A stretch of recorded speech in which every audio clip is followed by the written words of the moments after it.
Hi, my name is Carolina and I am a researcher. In this video, I'll tell you 5 tips on how you can take advantage of ChatGPT for completing programming and coding tasks. We'll go through each tip while also discussing a few examples so you know how you can put into practice what we just learned. Let's go. Tip 1. Specificity. Be specific in your prompt. Do not forget to mention the programming language, the interface, and the software you are using. If you do not provide this information in your prompt, ChatGPT will just assume that it knows the environment that you are working with. For instance, it may assume you are using the programming language Python, even though you are using Visual Basic, which in the end makes the ChatGPT response quite useless. To improve the usefulness of ChatGPT response, you may consider providing additional information. For instance, if you already have part of the code or some idea of the code logic. Of course, while still being mindful of any privacy and security policies that may be at play. Let's look at this example. Here we are explicitly stating to ChatGPT our programming language, which is Visual Basic, our interface, that is a WPF app.NET framework, and also our software, which is Visual Studio 2022. We are also stating our code logic, so the actual response from ChatGPT aligns with our app requirements.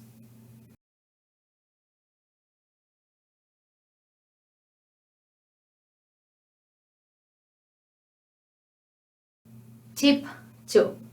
Be critical. Large language models like ChatGPT are trained on large amounts of data. Even though that means that ChatGPT can recognize any topic and talk intelligently about it, it does not necessarily mean that the information it is providing to you is applicable or even factual. For instance, one of the current limitations of the current versions, 3.5 and 4.0, is that they are trained on information only available until September 2021. Tip 3. Conversational. One of the best things about ChatGPT, compared with other helpful AI tools for programming, is its conversational nature. You can have full-blown conversations with ChatGPT, and this for programming tasks is quite useful. For instance, you can ask ChatGPT to explain a certain code logic. You can ask ChatGPT to rewrite a code, making it simpler or more complex. And you can ask ChatGPT to identify the errors that you have in your code and actually fix them. Let's continue with the same example that we had above. So we asked ChatGPT to develop a simple calculator application. We could now ask ChatGPT to actually add some explanation of the code throughout the code in the form of comments. Tip 4. Prompt engineering. Get comfortable experimenting with different prompts and finding the one that best works for each programming task.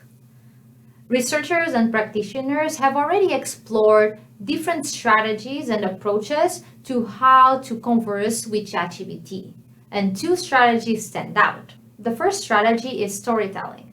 So the idea is to give some sort of background to ChatGPT in the beginning of your conversation with it. So you could start with something like this. You are a software developer of highly efficient apps. You develop useful applications using the simplest code while also considering best practices. And then you make your request.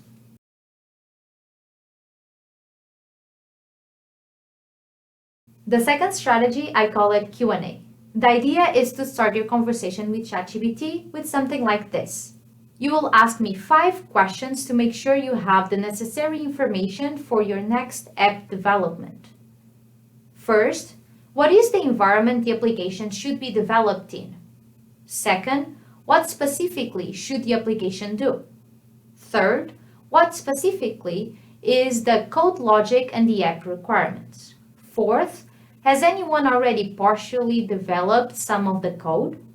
Fifth, for what audience is the application? And then you respond to each question one by one.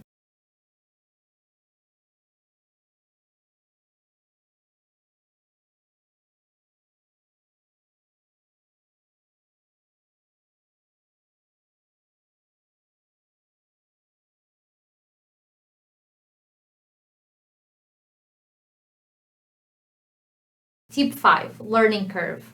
Do not get discouraged if the first snippet of code recommended by ChatGPT do not work as intended.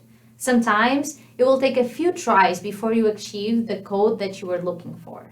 In most cases, however, ChatGPT will give you some information that is useful and will push you in the right direction. Your learning curve will look something like this.